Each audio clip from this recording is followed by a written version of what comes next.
Eh, guys, assalamualaikum. Waalaikumsalam warahmatullahi wabarakatuh. Bang, ini kita lanjut lagi ngobrolin soal bursa Iya. transfer pembalap MotoGP Kan 2020. baru 7 ronde, masa udah bursa aja? Kan banyak kejadian yang apa ya? Mengejutkan. Siap. Banyak kejutan di paruh musim pertama MotoGP 2022. Terutama dengan yaitu cabutnya Suzuki di MotoGP akhir musim ya. Akhir musim 2022. Tapi kabarnya katanya itu kalau untuk Suzuki ya, Bang. Dia lagi ngobrol dulu. Dan kalau memangnya mau cabut ada ratusan miliar ya kompensasi Karena yang harus dibayarkan. Udah teken kontrak MOU sampai 2026. Itu gue denger ya. Sampai ya lebih lah dari 200 jutaan lebih. 200 miliar, sorry. Bisa biayain satu tim MotoGP lagi tuh. Itu. Tuh, aduh. Gimana tuh, Bang, kayak begitu? Guys, ngopi dulu, guys. Ya, kita masih di Kawan Sekopi dengan recommended minumannya Kopi susu gula aren. kopi susu gula aren. Nah, Bang. Sengaja biar Bang Joni cepet-cepet minumnya. Sementara gue minum lagi nih, Bang.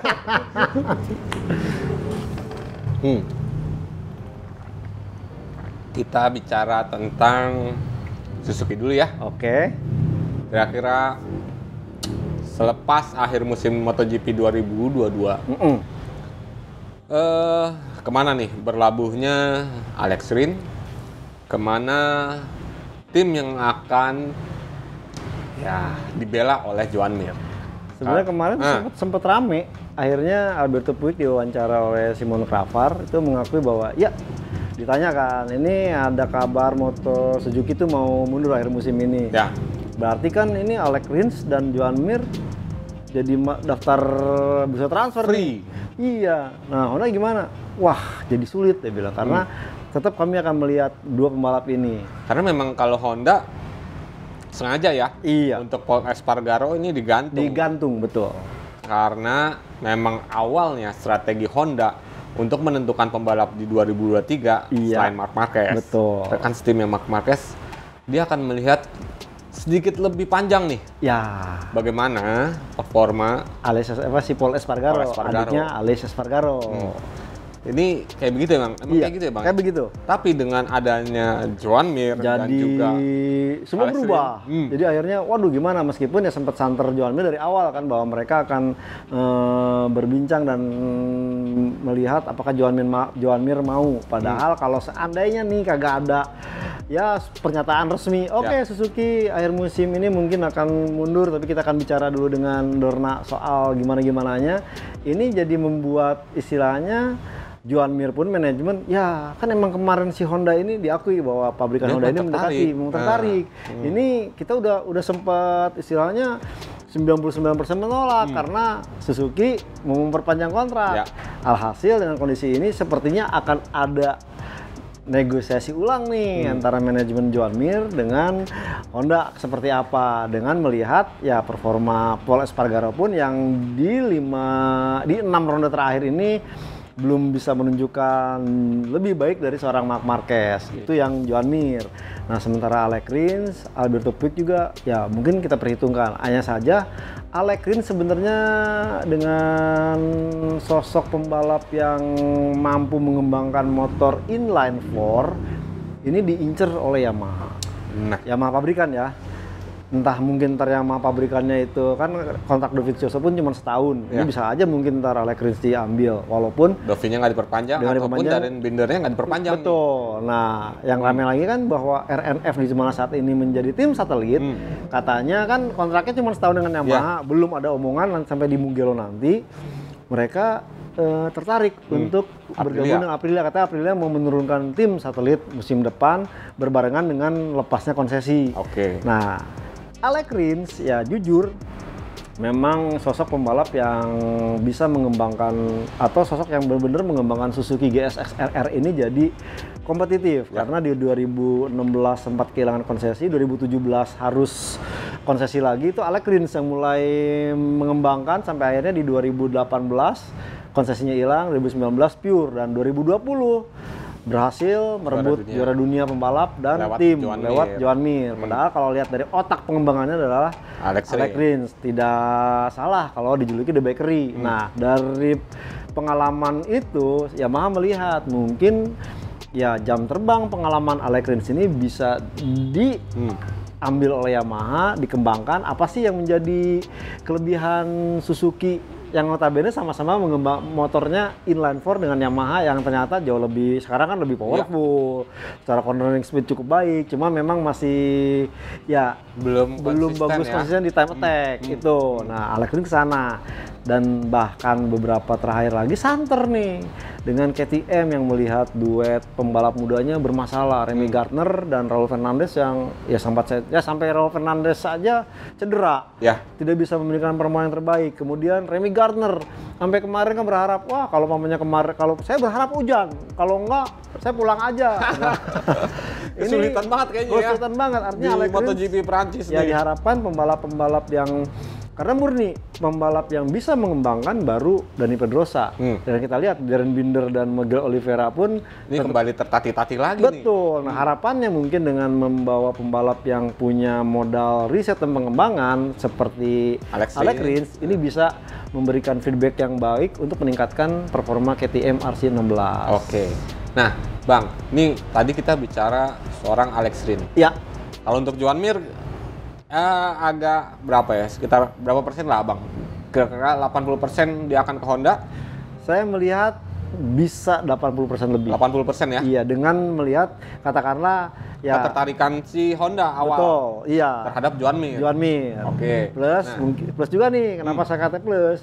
Ya siapa tahu Paul Espargaro ntar dari Mugello sampai akhir menang itu bisa membalikan keadaan. Nah, gitu. Seandainya Paul Espargaro tidak bisa bangkit, itu udah pasti semakin besar lagi Joan Mir. Kan Joan Mir bergabung dengan Honda. Nah, itu ya untuk Joan Mir. Nah, gue tertarik untuk bicara soal Alex Rins. Ini karena gini, Bang.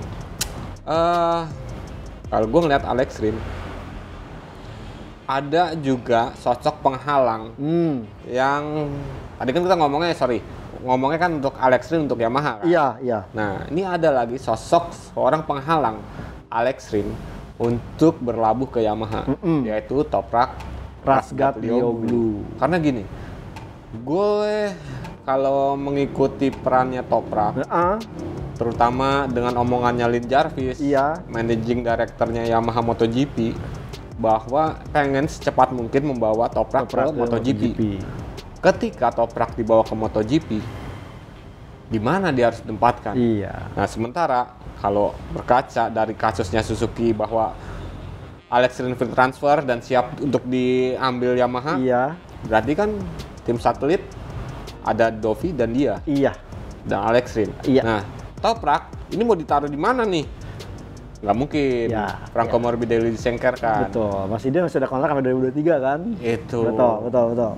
Sementara Quartararo, ayo. Aman. Dengan status Joan Mir misalnya pindah ke Honda, Quartararo mau kemana? Dia pasti akan tetap bertahan di Yamaha dengan istilahnya Yamaha mengikuti apa yang diinginkan oleh Quartararo. Mau nggak mau. Nah, berarti kan bangku pabrikan udah pasti penuh nih. Penuh, betul. Nah, ini tinggal tim satelit nih yang harus diperebutkan. Betul. Baik itu Dovizioso, baik itu Alex Rins, Toprak. Ataupun nanti Toprak. Nah, mungkin kalau Toprak masih istilahnya saya melihat masih tentatif. Karena Toprak ini masih tetap ada kewajiban untuk mempertahankan titel juara dunia di World Superbike. Ya, WSBK. Seandainya dia katakanlah berhasil di akhir musim jadi juara dunia atau mempertahankan juara dunia, mungkin ini akan jadi kesempatan besar pindah ke MotoGP. Nah, jangan lupa bahwa Andrea Dovizioso memang under kontrak bersama Yamaha Motor Corporation pabrikan. Nah, berarti kan semuanya nanti nih harus di under pabrikan kan? Iya, under Yamaha. Nah, tinggal nantinya kan kalau ini sekarang wadahnya siapa nih? Karena kan RNF katanya lagi Ya, nego-nego. kesel juga kan sama Yamaha, dia mau ke ini. Sementara Leopard Racing katanya tertarik. Tapi Cuman belum tahu kemana. Betul. Nah, seandainya Leopard Racing tertarik kemudian ya jadi dengan Yamaha. Nah, ini akan ditentukan nih. Cuman kalau umpamanya saya melihat seandainya Leopard Racing ingin establish, ya Leopard Racing itu kan dari Italia. Ya. Pasti komposisi pembalapnya pengen yang lebih senior. Ada Andrea Dovizioso Italia. Dan satu lagi siapa? Yang udah terbukti punya kemampuan mengembangkan motor, ya pasti Alex Rins.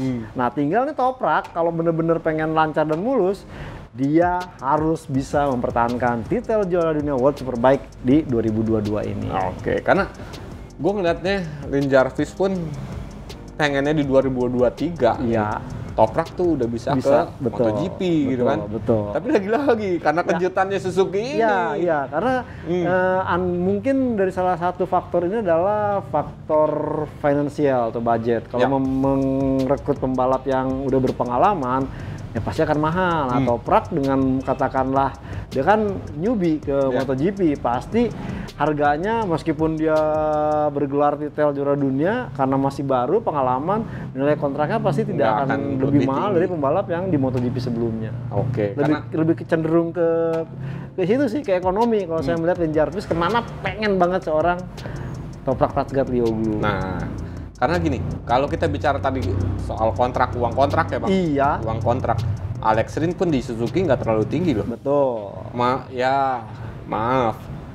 Jika dibandingkan dengan Joan Mir, masih lebih tinggi Joan Mir karena ada gelar juara dunia. Betul. Nah, jadi sebenarnya antara Alex Rins dengan Toprak nantinya akan so-so nih. Head on nih. Iya, head on nih. Iya, cuma jangan lupa seperti tadi dijelaskan bahwa seorang Joan Mir punya bekal berbakat mengembangkan motor GSX RR yang notabene inline 4 dan bahkan ya kalau umpamanya mungkin berhasil menemukan formulasi time attack, itu M1 tuh udah ketar-ketir pasti, bukan melihat apa-apa. Buset, Suzuki secara tim kan ya slim banget, mangku sangkil, efisien, efektif dibandingkan dengan Yamaha yang katakanlah cukup besar, kemudian benar-benar disupport langsung. Suzuki ini murni artinya bahwa bukan under full si pabrikan, tapi itu istilahnya menyewa tim dari Inggris, istilahnya disewa untuk menjadi mengembangkan. Sementara pengembangnya kan kita tahu kalau nggak Stefan Guntoli dan juga pembalap Jepang. Nah, cuman karena mereka menempatkan Stefan Guntoli sebagai test rider langsung di Eropa, kemudian menjajal semua trek Eropa, ini yang membuat Suzuki akhirnya lebih berkembang dan kompetitif dibandingkan dengan Yamaha yang saya katakan test team atau risetnya ini membingungkan gitu. Mau di Jepang apa mau di Eropa nih? Tahu lucu apa tugasnya. Terus di Eropa sampai sekarang katanya Rin Jarvis dari 2017 kita akan bikin tes Yamaha European Test Team. Galbusera aja sekarang apa ya, makan gaji buta. Iya, Galbusera sama gabut. Ya. Nah, Bang. Menurut lo, ini ada kemungkinan nggak, walaupun memang Morbidelli under Yamaha? Oke. Untuk di 2023, karena performa Morbidelli sampai di 7 seri, belum memberikan performa yang bagus. Betul. Kalaupun Yamaha merekrut Alex Rins, ini akan menggeser posisi Morbidelli nggak? Bisa kemungkinan seperti itu. Morbidelli udah deh. Iya, ke tim satelitnya lagi deh. Gitu. Oke. Misalnya gitu ya. Betul, bisa. Ada kemungkinan bisa kayak gitu. Ada kemungkinan. Cuman memang ada satu faktor bahwa kenapa Morbidelli agak sedikit dimaklumi saat ini. Problemnya adalah pergantian kru chief. Oke. Karena di saat kita ingat Morbidelli menjadi runner up dunia di 2020 itu under Ramon Forsada. Forsada nggak mau sih diajak ke tim pabrikan lagi ya? Iya, karena dia udah sakit hati tuh, gara-gara digeser oleh Maverick Viñales. Terus Sekarang ini dia digantikan oleh Patrick Premaire. Premaire ini belum punya pengalaman di MotoGP meskipun secara jam terbang di MotoGP ada sebagai teknisi suspensi, bukan kru chief. Nah, bayangkan kalau saya melihat menyadur atau mengutip apa yang diungkapkan kru chief juara dunia Joan Mir, Frankie Carchedi, dia cerita bahwa dia pun sebenarnya awalnya teknisi suspensi, cuman dia cawe-cawe istilahnya mau belajar data logging, teknik informasi ECU, kemudian juga dia mengenal bagaimana teknisi ban mencari tekanan ban. Jadi overall dia punya pengalaman di sektor lain yang membuat dia punya wawasan luas sebagai kru chief. Nah, ini yang sepertinya yang menjadi setback buat seorang Franco Morbidelli dengan Patrick Premaire, karena kalau kita melihat jarang-jarang loh seorang Franco Morbidelli itu mau iya tiba-tiba dikasih pembalap baru, dan bahkan setiap statement itu nggak pernah, biasanya ya udah dapat settingan nih enak. Ini kemarin wah enggak, dari free practice 1-2 begini, saya coba ke ini lumayan nih free practice 4, oke deh saya pakai yang ini, coba tapi kurang puas, coba kita akan kembangkan di warming up lap, tapi di akhir balapan diputuskan saya menggunakan setting yang versi 4, artinya berubah-berubah gitu, tidak ada yang settle. Nah, berbeda di saat dengan Ramon Forsada, dengan Galbusera, apalagi Galbusera kan memang berpengalaman juga dengan gurunya yaitu Valentino Rossi yang karakternya hampir mirip, sehingga jauh lebih istilahnya antara hari Jumat ke hari Sabtu dan ke hari Minggu itu ada peningkatan. Nah, ini bersama kru chief baru ini ya up and down gitu, kayak Mr. Sunday enggak, Mr. Friday enggak, Saturday enggak. Iya, yang ini yang akhirnya ya bahkan kalau kita lihat sekarang tuh malah Franco Morbidelli itu bener-bener dibalik bayang-bayang seorang Fabio Quartararo. Itu. Sayang ya Bang, ini bakatnya Morbidelli ini ya kita tahu di moto tuh kayak gimana. Juara dunia, terus di ya MotoGP 2019, 2020 kayak gimana. 2020 bahkan kalau umpamanya nggak awal-awal beleduk itu bisa juara dunia, tim satelit pula. Sekarang disia-siakan gitu. Jangan-jangan Yamaha yang kebanyakan blunder nih sebenarnya ya. Ya maaf nih ya, bukannya ini, tapi saya melihat emang mungkin sudah saatnya Lin Jarvis lengser tuh, kalau udah terlalu kelamaan. Bayangkan dari 1992 bersama Yamaha pabrikan gitu, artinya ya butuh lah mungkin jadi seorang penasehat aja kali Bang ya. Ya advisor ataupun pelindung gitu ya. Jadi dia ntar akan berkilah, wah dulu waktu saya kan pasti kan kalau orang ya saya sih merasakan sendiri dulu waktu saya ini begini. When I was padahal kan sekarang MotoGP saat ini kan berbeda, di mana dulu Yamaha secara pabrikan benar-benar punya kelebihan, mulai ECU mulai apa, sekarang ECU seragam, ban seragam, pembalap sekarang juga banyak pembalap-pembalap yang lebih hebat, tapi ya seandainya tidak diberikan keleluasaan. Dan ini kan kalau kita melihat ada sedikit yang aneh dengan Yamaha dibandingkan tim pabrikan yang lain, bagaimana Yamaha tidak mensupport motor yang sama untuk tim satelit, hanya untuk Andrea Dovizioso, itu pun karena under kontrak Yamaha pabrikan. Dan bandingkan dengan Honda yang awalnya ya motornya dibedakan antara yang versi terbaru dengan tahun lalu, sekarang semuanya 2022. KTM malah lebih dulu. Kemudian Ducati apalagi hanya beberapa pembalap muda yang memakai tahun lalu. Nah, Yamaha sepertinya ya, dan bagaimana kita dengar juga seorang Fabio Quartararo masih ya meskipun udah tidak segamblang awal-awal gitu ya, masih mengeluhkan top speed katanya. Ya karena itu yang disebut masih yang masalah. Itu dia, karena di MotoGP Prancis terakhir pun dia mengakui bahwa oke lah kedepannya gue harus mengambil resiko lebih. Push like hell. Nah, resiko push like hell. Berarti kan ada kemungkinan ini resiko yang membahayakan buat Fabio Quartararo. Iya. Entah itu dia mencoba lebih cepat akhirnya crash, dan juga akhirnya crashnya menyebabkan dia cedera parah. Ini kan justru ya lagi-lagi blunder lagi nih buat Yamaha gitu kan. Betul. Jadi mungkin tadi harusnya yang Bang Joni bilang ya, yang Lin Jarvis itu mungkin udah saatnya diganti. Iya, diganti dengan ibaratnya kalau proposal kan, ya kalau kita ngajuin proposal nih gitu, waktu SMA gitu kan, pelindung. Ya, nah itu di atasnya Lin Jarvis pelindung. Artinya bisa memberikan insight-insight yang mungkin kayak yang lebih muda jauh lebih berkembang lagi. Bang, kira-kira Bang, kalau misalnya yang Lin ini lengser, Livio Suppo.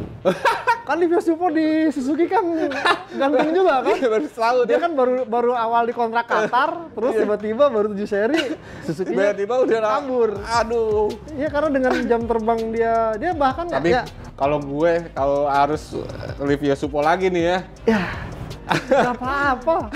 Sebenarnya sama ini Livio Suppo sama Lin Jarvis itu sama. Tapi kalau Mama sempat membaca Apa tuh? istilahnya wawancara, yaitu Livio Suppo tuh orangnya saklek. Artinya dia bekerja itu bukan karena dia hobi atau dia tertarik, tapi dia bekerja berdasarkan target. Seandainya Yamaha memberikan target apa, dia akan berusaha. Ini seperti yang dilakukan Suzuki. Profesionalis. Betul, karena Suzuki ini awalnya masih mengharapkan Davide Brivio untuk kembali. Dan Livio Suppo ini sebagai istilahnya alternatif. Nah, sempat dipanggil tuh Livio Suppo. Kemudian Livio Suppo langsung nembak. Ini gue emang dikontrak karena gantiin Davide Brivio atau gue dikontrak menunggu sampai Davide Brivio balik lagi. Itu sampai pihak manajemen Suzuki MotoGP itu enggak. Lu fix mengatakan, oke, kalau begitu. Berarti ini nggak ada urusan sama Davide Brivio. Oke, dan makanya dia mulai melakukan beberapa terobosan-terobosan dan dia sampai menyebutkan salah besar kalau seorang tim manajer itu terlalu dekat dengan pembalap, tahu pribadinya, akrab dengan ini, itu salah besar. Kalau memang begitu itu nggak profesional. Tidak profesional dan tidak objektif lagi. Nah, karena cenderung tidak objektif. Betul. Nah, di situ Livio Suppo menegaskan bahwa saya memperlakukan Alex Rins dan juga Joan Mir sebagaimana saya memperlakukan pembalap-pembalap di saat saya di Ducati dan di Honda yang benar-benar strict professionally. Oke. Kenapa nggak ngerekrut aja sekalian Davide Brivio? Udah lu balik deh ke Yamaha gitu kan. Nggak usah ke Suzuki tapi ke Yamaha aja udah. Lu gantiin Mr. Lin Jarvis gitu kan, misalnya gitu ya. Betul. Kan bisa juga kayak begitu. Lebih apa ya? Justru gua ngeliat Brivio ini punya pengalaman lebih bagus daripada ya maksudnya pengalaman di Yamaha ya. Jauh lebih bagus. Iya. Brivio Suppo. Betul. Cuman kan Davidenya tetap ya masih cobalah di Alpine Star ini karena baru 1 musim kan. Di X-Star. Oh, bukan, kan di F1 dia sekarang. Di Alpine Star F1 Team. Dia masih coba untuk istilahnya setidaknya sesuai dengan kontraknya sampai 2 tahun. Nih, tahun ini emang terakhir nih. Namanya udah ganti ya sekarang? Alpine Star, bukan Alpine. Bukan Alpine Star ini. Bukan Alpine. Apparel. Jadi Alpine F1 Team. Nah, itu. Gantinya dari Renault. Lu. Oh iya. Alpine Star ya. Jadi bingung saya. Maaf Alpine. Kayak merek audio ya? Iya. Itu. Nah, Bang, ini nggak kerasa nih. Hampir 20 menit kita ngobrolin soal Suzuki, Yamaha, Alex Rins, Morbidelli, dan yang lainnya. Sementara ada lagi yang lebih seru. Iya. Nggak kalah seru lah sebenarnya. Bukan lebih seru, tapi nggak kalah seru. Tadi kita omongin. Ini ya Bastian ini. Betul. Jack Miller, Jorge Martin. Ya. Terkait dengan Francesco Bagnaia. Betul. Ini 3 pembalap ini nih. Ya berputar dalam lingkup pengganti ya salah satu pembalap tim pabrikan. Ya, ini memang udah yang tadi sempat kita bahas bahwa Ducati ini cukup dinamis. Bagaimana dia berani mensupport 8 motor di satu musim. Kemudian dia punya istilahnya sistem pembibitan yang berbeda dengan pembalap lain. Dimana kalau pembalap lain kan dididik dari Moto3, Moto2. Ini enggak, mereka langsung ambil dari MotoGP dimasukin ya. Bagaimana ada sekarang Gresini, ada Munifi Alpha Racing Team. Tapi memang di antara beberapa pembalap itu memang ada yang dikontrak di bawah Ducati Corse atau Ducati pabrikan. Sebut saja nih Bastianini, Jorge Martin, Luca Marini.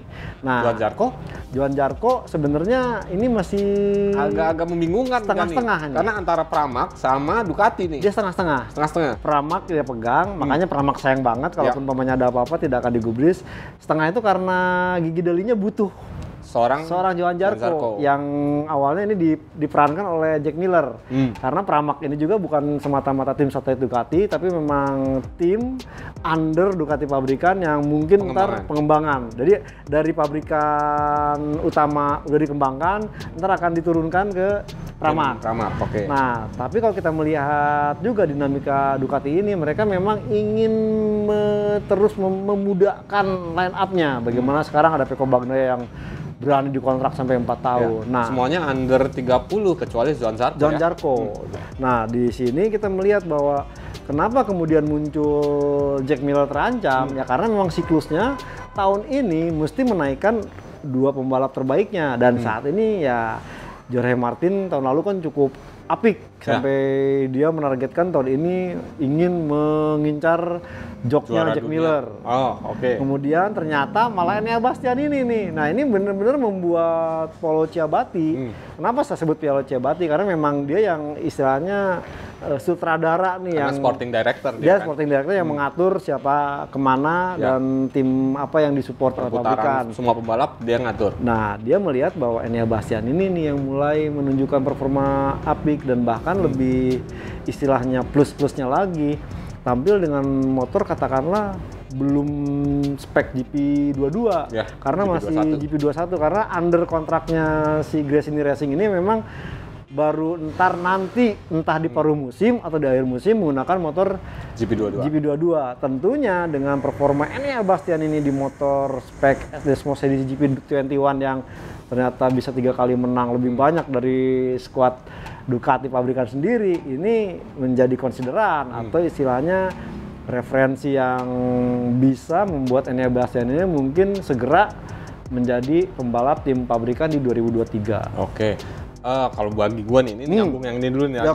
Bagi gue, yang tadi Bang, Ducati harus main secure dulu nih. Artinya, ya kalau misalnya dia mau ngejagoin Bastian ini untuk juara dunia, motornya GP21 jangan diganti sampai ya minimal dia udah punya secure lah. Betul.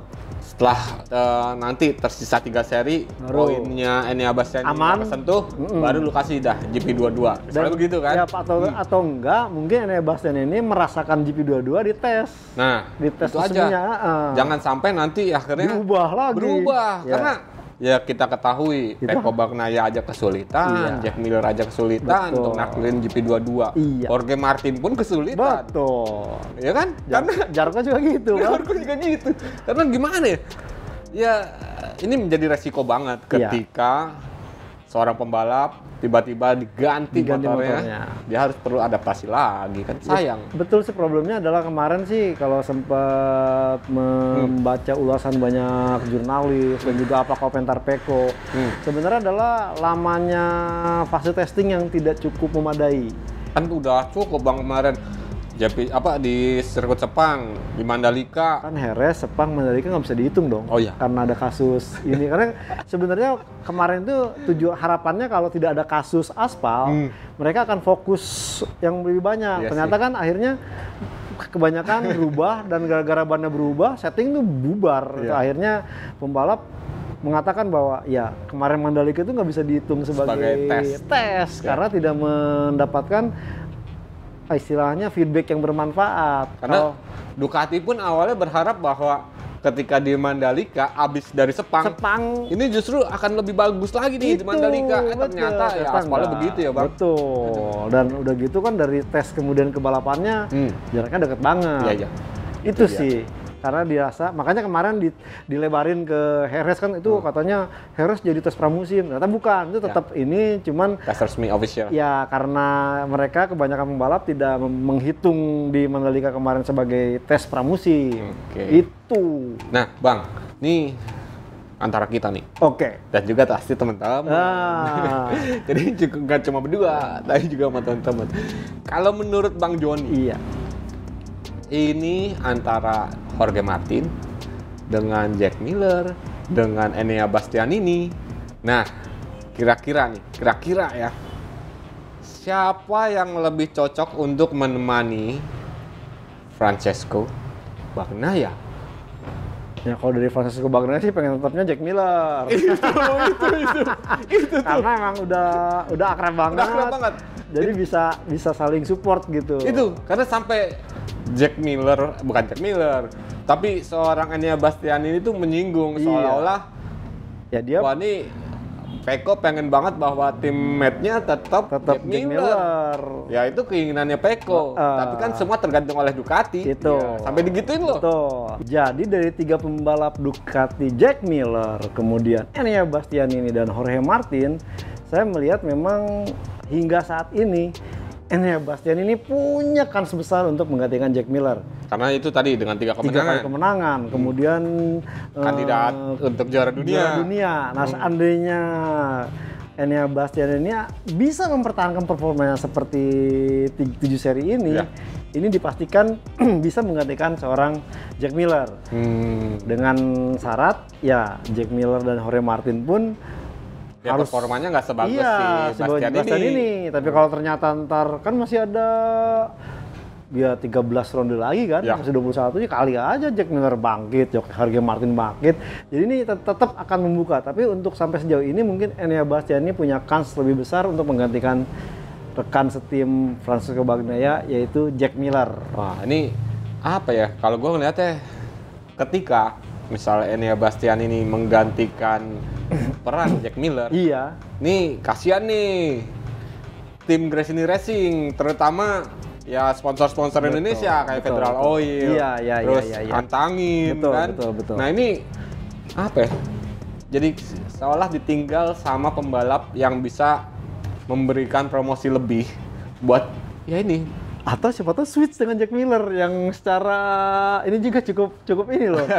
Cukup promosinya cukup belak-belakan dan Iya bahkan kalau mamanya dari regional sangat menguntungkan orang Australia ya deket lah. Iya sih, Ya mudah-mudahan begitu. Tapi kan tetap aja walaupun di orang Australia tinggalnya kan di Iya di Spanyol.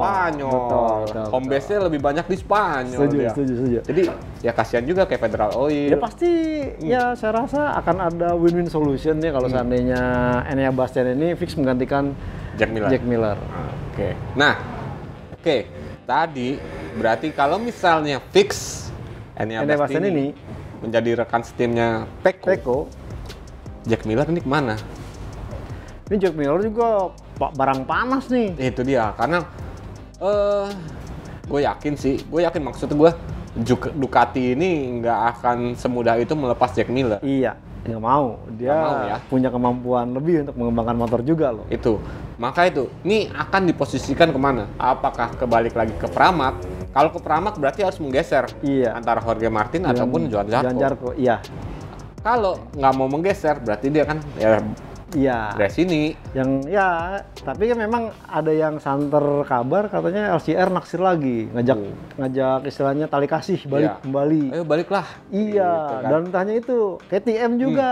Itu dia yang mau ngomongin. Iya. KTM juga katanya tertarik. Betul, cuman ini ya tadi kan sempat ngobrol, jangan-jangan ntar kasusnya kayak Danilo Petrucci ini. Ya. Cuman kalau saya analisis, seorang Jack Miller ini punya kemampuan untuk mengembangkan motor.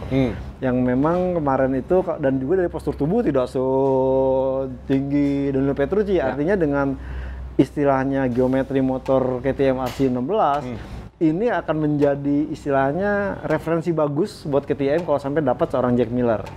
Karena selama ini kan motor yang direpresentasikan oleh seorang pengembang Dani Pedrosa, ini motor yang high speed cornering, enak diajak belok, dan bahkan beberapa pembalap mengatakan, iya nih KTM sekarang cukup beda, nggak bego lagi beloknya, katanya tinggal pas, nggak perlu ngerem, tapi cukup lepas gas bisa nikung dengan baik di high speed cornering. Nah, ditambah mungkin nanti bisa ya masuknya Jack Miller kalau sampai kejadian, ya ini bisa memadukan antara kemampuan motor yang kencang di trek lurus dan juga motor yang stabil di tikungan. Harapannya itu, tapi ya susah sih, karena ini agak bertolak belakang loh Bang. Betul. Dengan karakter Dani Pedrosa yang smooth, Iya, dengan agresif. agresifnya Jack Miller. Ya kadang-kadang kan KTM memang radikal gitu. Wah, kayaknya bisa nih. Tapi gitu. memang benar sih Bang. Itu kan si KTM ini mau nggak mau kadang-kadang radikal ya, bagaimana awalnya menggunakan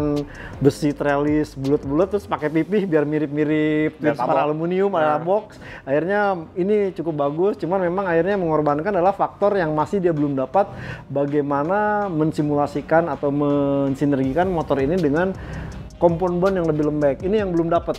Itu makanya harapannya nih dengan seorang Jack Miller kan ini orang yang tanda petik cukup ekstrim gitu. Gue nggak bisa medium nggak dapat, gue pakai soft nih gitu.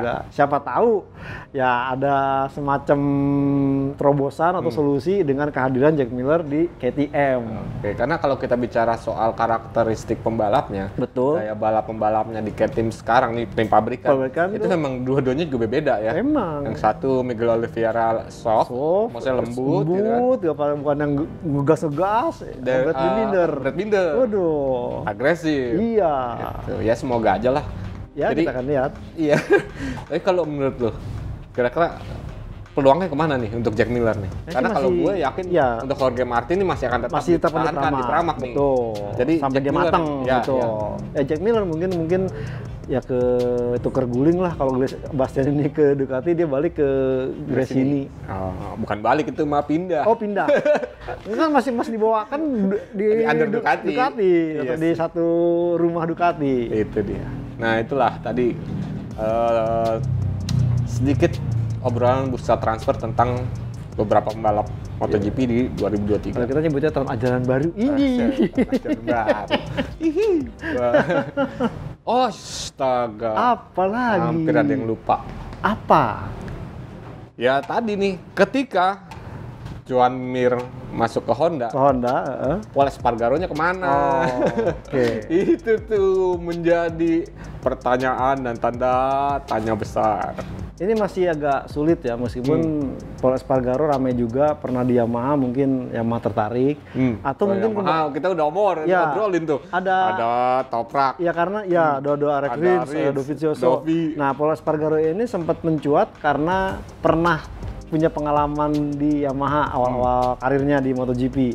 Cuma ada juga yang bilang melihat tim satelit KTM yang performa pembalapnya kurang apik, mungkin kembali menarik Pol Espargaro yang sempat menjadi tim pabrikan. Turun tahta sih, tapi ya seperti itunya ritmenya, karena ya Pol Espargaro di Honda ini kan ya belum memberikan hasil yang terbaik ya. Kalau dibandingkan dengan KTM, apple to apple, podium ketiga di KTM pun pernah podium 3 2 kali dia itu. Berarti gini deh, kalau menurut gue nih Bang, nih tadi akan ada tim satelit dari Aprilia misalnya, 23 ya. Aprilia ngasih motor buat tim satelit. Ya. Tertariknya katakanlah RNF. Oke. Nah, ini pembalapnya siapa aja nih? Nah, misalnya Alex Rins. Nah, berarti kan ada satu kursi kosong nih. Betul. Apakah mungkin Pol Espargaro di situ? Ke ini ya. Ke Aprilia. Apakah mungkin? Bentar ada kakak dong di Aprilia dua-duanya. Bisa sih. Bisa. Lah Honda aja ada kakak, Marquez dan Alex. Bisa. Cuman memang nanti ini krusialnya adalah apakah Aprilia benar pengen punya tim satelit, kemudian RNF tertarik. Nah, tinggal siapa yang menggantikan RNF kan? Ya. Ini pasti akan menjadi tim satelitnya Yamaha. Ya. Nah, seandainya itu Leopard. Betul.